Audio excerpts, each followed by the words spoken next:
pomeriggio a tutti amici del futsal siciliano e benvenuti alla gara di ritorno del primo turno della Coppa Italia di Serie C1 di calcio 5 Atletico Monreale e Palermo Futsal Club. Un saluto qui da Gabriele Rispetta dal Pala San Pognaro di Ficarazzi. Con lo scambio al futsal, ora Baucina per Cipolla! Largo a destra, il primo gol del capitano con la maglia dell'Atletico, Cristian Cipolla.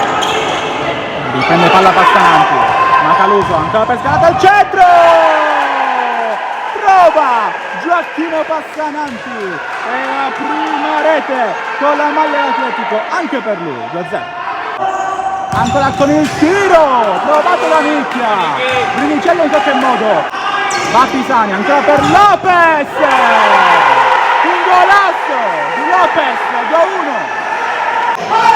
Prova Nicchia, Brinicello non preciso e poi Pisani davanti alla porta.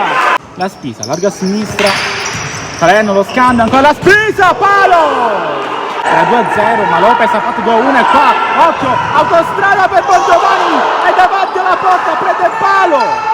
Contro il Palermo Futsal. E prende palla qui, Baucina! Come è andata, incastra il pallone nella porta avversaria e 3-1. Baucini, male qui il 7, Cignani, il pallone passa e c'è la rete di Chiara. Può improvvisare, Baucina entra in area e poi non arriva, il tocco sotto di Castelluzzo. Macaluso prende palla alle spalle di Lopez, ancora passa avanti per Macaluso.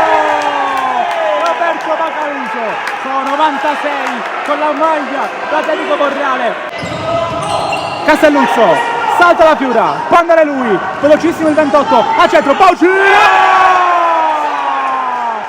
Cosa ha fatto qui Baucina?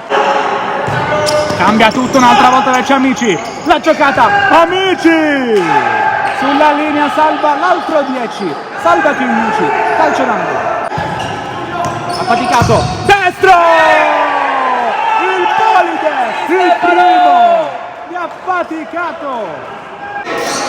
Può giocarla Pisani anche se viene subito attorniato da una serie di maglie bianche. Non c'è fallo, ora sì, segnalato il fallo ed è tiro libero.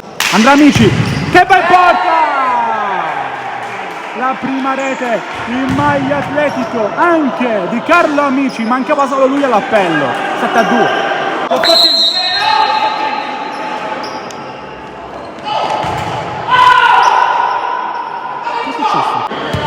Adesso arriva il triplice fischio, Atletico Monreale 8, Palermo Futsal Club 2.